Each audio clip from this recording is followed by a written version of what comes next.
Global iTech Podcast.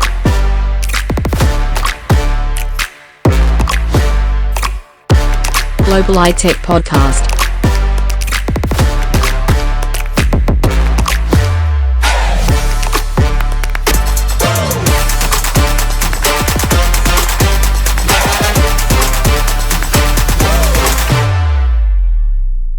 Hello and welcome to episode 3 of the Global iTech Podcast. I'm your host, Joshua, and my co-host, Anne, and welcome.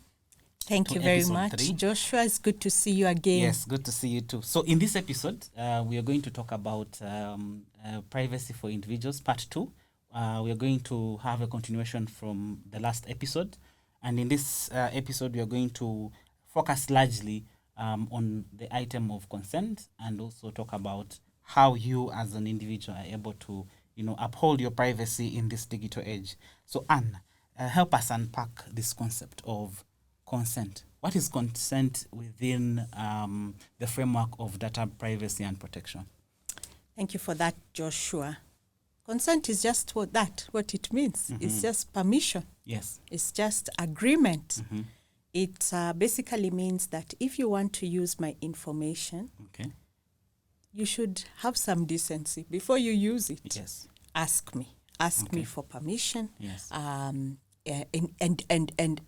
And before you even ask me for that permission, tell me why. Why do you need this information? Explain to me in one way or another how you're going to use my information, and how you're going to secure it, perhaps, before you then just jump into using it. Yeah.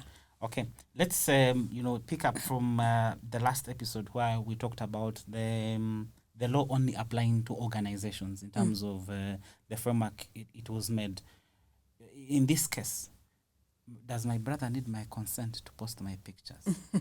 Thank you very much. Yes, and I remember just saying last week, also, there's the Data Protection Act, but again, I guess there's also the Constitution. I think it's something we may have overlooked to just explain. Okay. That, remember we said the parent law is the Constitution, and the Constitution says everyone has a right to privacy. Yes. So the Data Protection Act, in as much as it says, it doesn't apply to household, there's nothing that stops somebody from going under the Constitution and saying, I have a right to privacy, and my brother violated my privacy by posting my picture. Okay. Yeah? Yes. Whether now the courts, now that is a matter of interpretation in the courts of law, how will you prove, that you had this right and that your brother violated it? You will need to show maybe you took great lengths or you took great measures to protect the information from him, and he went behind your back to actually, consent. But if you put it in your Facebook page, and then your Facebook page has a reposting button, and your brother reposts, you can't say that now you're claiming there's a breach because you have made it public. But if you have a very private setting in your Facebook account and your brother is not even your friend, and then he goes and gets a specific picture, then that is, a situation in which you can argue the right to privacy has been breached. But now when I'm talking about consent, there are specific situations, and thank you for mentioning photographs, where before you use somebody's information, you need to ask their consent. And photography is one of the major ones, If you want to use somebody's photograph on social media, for example, you want to promote an upcoming webinar, you want to promote a street festival, food festival, maybe that's happening, and you're showcasing different cooks that will be coming onto this festival. You, as the host of this event, need to seek the consent of these people before you post their pictures on social media. And that's where it becomes tricky. Consent is particularly tricky for organizations. Okay. Yeah. Forget the scenario you've just explained where your brother posts something. It's particularly tricky because individuals will want to hold these organizations accountable. Yeah. And the law is actually designed in such a way that the it holds the organization accountable, or it requires you to show accountability to the people whose information you're using. So accountability is shown by, I don't just go and do things on the fly. You know, like I don't say it's because it's a marathon. It's the Standard Chartered marathon. Yes. Who's responsible for taking images of people in this marathon? How will it work? Yeah. Me as an individual, if I come and I saw the name Standard Chartered there, could I, and I'm not singling out Standard Chartered, I'm just saying, could I then be asking Standard Chartered, does it mean because I participated in the marathon, I automatically gave you my consent?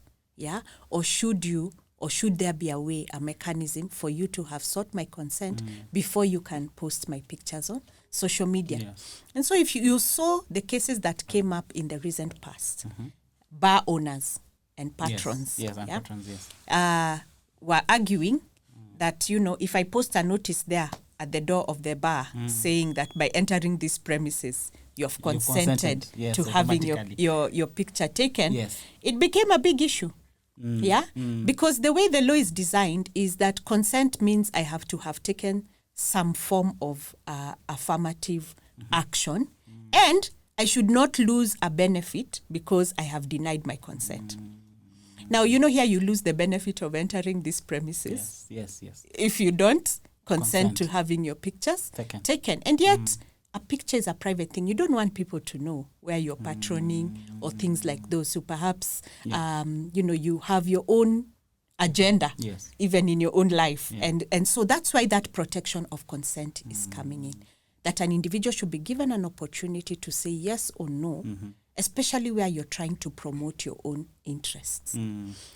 Let me give you another example. There's a comic strip that usually happens in the streets where they try and play pranks on people as they are walking around in the streets, and they are recording them.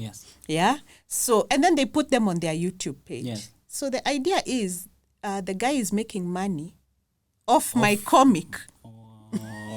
Okay.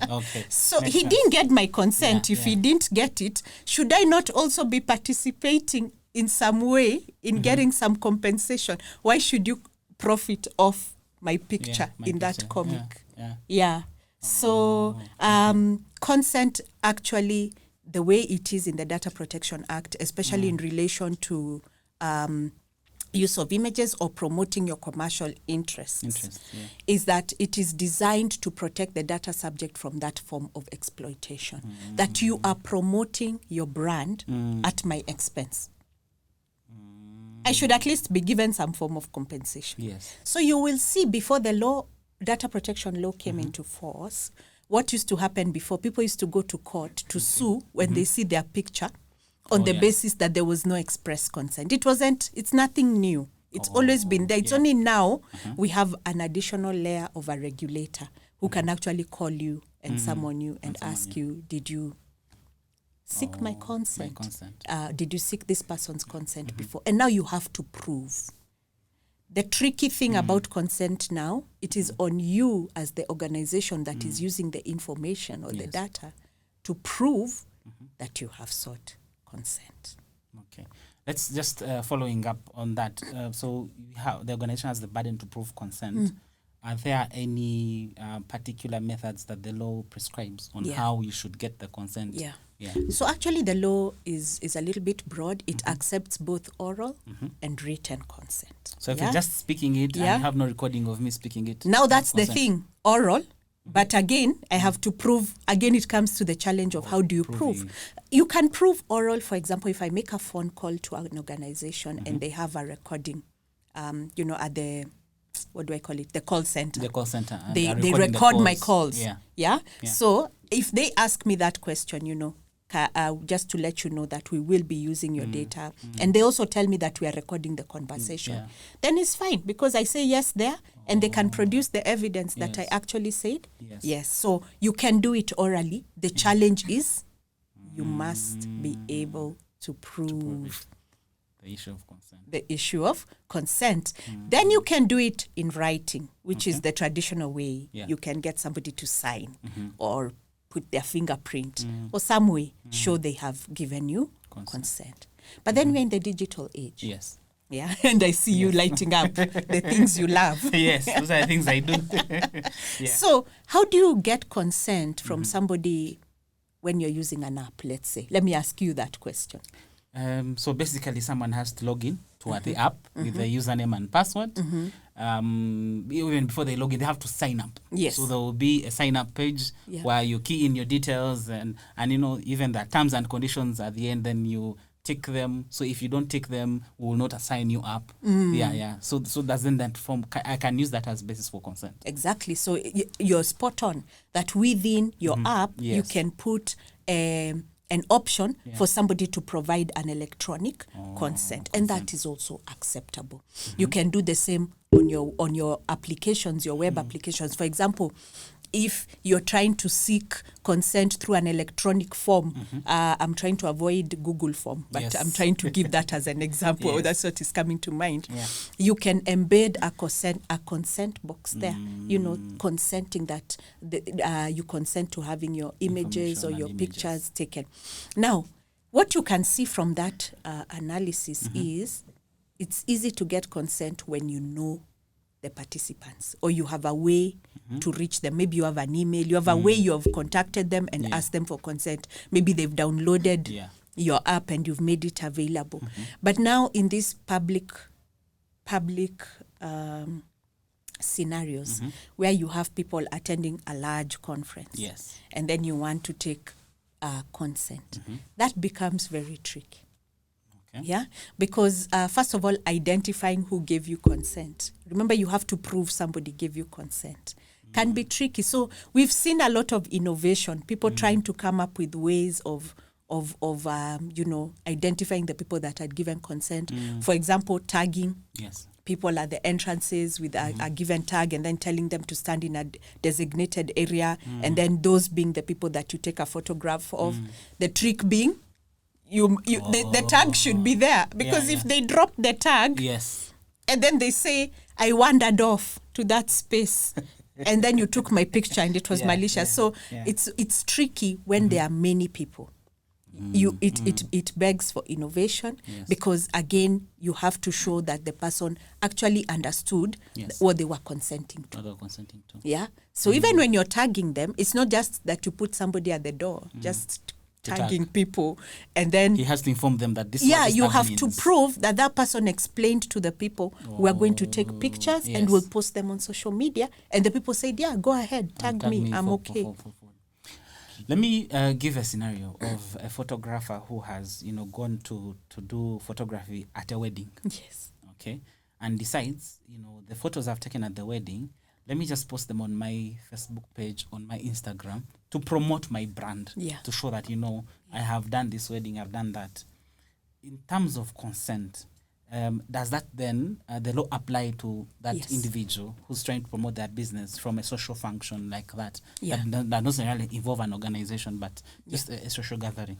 Now, I remember what we said. Whenever something starts to begin to take a commercial angle, data protection comes in play. Photographer is trying to make money and get more opportunities for weddings, isn't it? Yeah. So why not would be the question. He's a data controller. Because he has taken information, he's decided the purpose, and he's decided the means. The purpose of these photographs is to promote my brand. To promote my brand. The means I'm taking with my camera or with my phone, and I will post on my social media platform. So I, as a wedding attendee, can actually contact. Why not? And actually the Act says if you're using data for commercial interests, that one is specific, to promote commercial interests, then you must seek consent. So for sure, nothing stops these people from saying, hey, just because I attended this wedding doesn't mean I wanted my pictures on your Facebook page. You didn't ask for my consent. Okay. Let's look at the reverse, where consent does not apply. So you've said as long as something is for commercial gain, consent applies. So the reverse. Especially, and I'm talking here about when the personal data is being used for commercial gain. So it could be images, and we have stuck a lot on that. But it could also be that you want to send me bulk SMS. You know, these Oh, promotions, you're advertising your discounts to discount me. now that it's coming. Mbuzi. Okay. You shop at my place and you'll get a full mbuzi. We call that the goat. Mbuzi is a goat here, a full mbuzi. Yeah. So that can be a situation in which you need to get consent. So discounts, anything that you're promoting your brand. So it's either you're promoting your brand on social media, you're trying to promote some of your products to me. So you can either be doing it by using my phone number, which is my personal data, or you could use my email address. All those scenarios need consent. Okay. How about the flip side of it? Which scenarios do not need consent? I like that. Yeah. So it is not the only way to process data is not consent. Yeah. But anything that has to do with marketing and commercial interests, using personal data for those ones, that must be consented to. But now, for example, there are situations you can process data that are not marketing related. For example, if a job applicant is coming to apply for a job, I don't need their consent per se for them to apply for the job. I can go with other grounds like legitimate interests where I'm trying to fill a vacancy in my organization, or an employee when I'm asking them to submit their information on the first day they join. I can go with another reason, like the law requires me to ask you for this information before I can employ you. Under the employment laws, I have to ask you. I can't hire you without having this information. So I don't need your consent because anyway, the law requires me to have it. So there are situations, and that's what we call lawful reasons or lawful basis for collecting data. There are situations that don't need consent. Now, for you as an organization, it's your job to know which situations need consent and which ones do not. Which ones do not need consent. Okay, and that will come in episode 4 for the organizations. We shall focus more on organizations, but for this episode, we are focusing more on the individual and what you can do. So let's look at cases where I have consented, but midway I've changed my mind. Do I have a right to withdraw the consent? Yeah. How can I withdraw the consent? Yeah, so you have the right to withdraw consent at any time. Okay. Yeah. So how you withdraw the consent again is something that the organization which asked for your consent should have told you how you can withdraw. They should have told you at the time they were seeking, but then you can withdraw at any time by calling us or by sending us an email. They should have told you how. But if they don't tell you, you should contact them and you should say, I want to withdraw my consent. So you can do it. Now, the only thing is that the consent will not apply retrospectively. So the things I had consented to will not be pulled down because they were already under consent. But the things that now come after I have withdrawn my consent. For example, if now I want to run a new campaign, I cannot now use that picture. It can only remain in the former consent. The former consent. Yes. That has triggered another question. Yes. So let's say you've taken, let's say, my information and you've told me I'm going to use this information for X purposes. Then I later discover that not only have you used it for X, you've also done Y. Use it for that. So how, and I think it's usually called informed consent or something like that. I don't know the legal term for it. How does me as an individual handle cases where I've been told one thing, I've consented to that one thing, but I've later discovered it's actually more than one thing that has been used. That's a very good question. Consent should not be bundled. You don't take consent for every activity that you can foresee in the future. You must be very specific what you're consenting to. So if I consent, it should even be down specific to the social media platform I'm consenting to. So you shouldn't just tell me social media, because I could be happy with Instagram, but I don't want TikTok. I don't want Twitter. I don't want LinkedIn. And I don't want LinkedIn. So you understand, So I have to be very specific. So the way the law is worded, it says you have to give specific consent. If the consent is not specific, it's not valid. So then that means I can challenge consent. There is room and there is space for people to argue, was that proper consent? Okay, that's interesting. So I think that would be it about consent. Let's go into the next item, which is how an individual themselves is able to, uphold their privacy especially in this cyber age where we have everything and all information out there. From your experience, and I'll talk about now the technicalities of this, but from your experience, what have you seen people do within their day-to-day lives to, uphold the privacy, especially within now the digital age? Okay.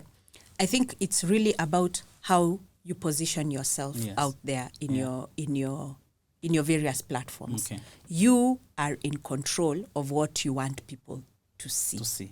Yeah. So it's even down to how you set up your social media profiles. Yeah. The more you want people to see, the more it means that you don't want privacy. So you're saying whatever I make public is public. Okay. You cannot come and claim privacy for what you have made public. Yeah. You should be able to say, that maybe if it is Facebook, you're putting the highest settings. Yes. Within that app. Yeah. I've even seen the mobile phones now. Yeah. Even asking you, do you want the app to track your activities? Yes. So the more you say no, the more it means you are more privacy oriented. Yeah. But the more relaxed you are and the more public your information is or available to the public, then the more difficult it is for you to claim privacy. So I would say it's your personal responsibility around controlling what you want to be made public and then taking those steps to actually control so that the public do not get to get a hold of it. For example, I don't know, I'm not so conversant with the social media platforms, but I think I remember there's a feature that actually you can disable reposting. Somebody cannot repost your article or your images or that. So there's so many privacy settings within these platforms, but many of us have not explored them.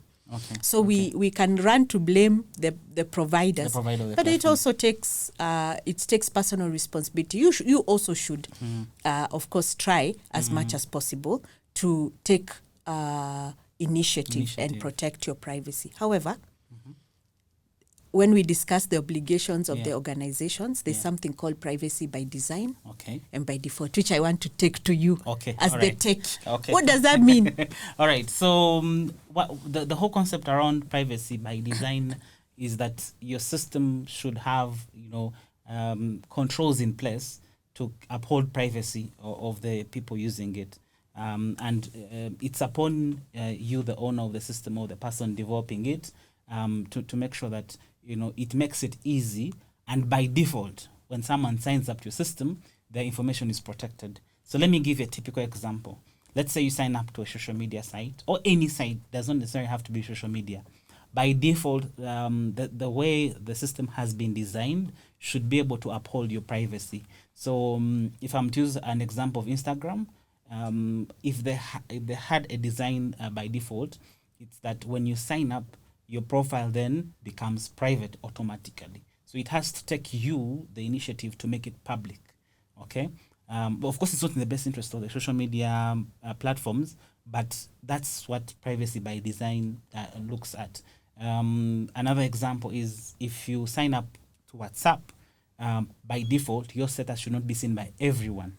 It should take you the initiative to go change those settings to say, I want everyone to see it. So when we talk about that by default, it means that the system in itself should protect you automatically.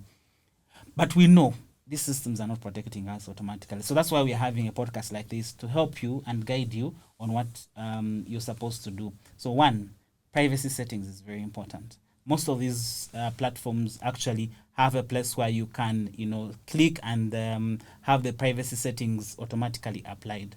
So things like posting, and you only post to people that you want. I know Instagram has a feature called close friend list.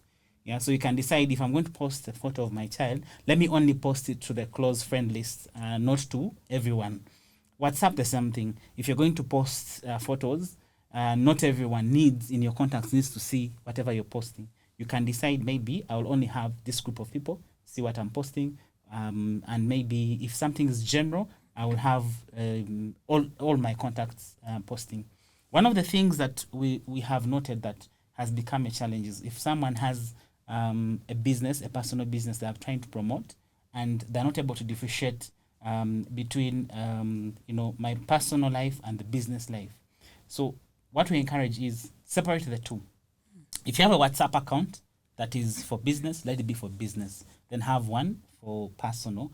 If you have social media page that is for business, let it be for business, and then the one that personal remains personal. So more of these tips we shall put in the description of the link so that you're able to see what are some of the things that you can do.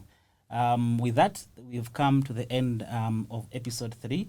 Thank you very much. Key takeouts are understand consent. Where does it apply? Where does it not apply? And understand how do you protect yourself, especially in this digital age. Thank you very much. See you in the next episode. Global iTech Podcast.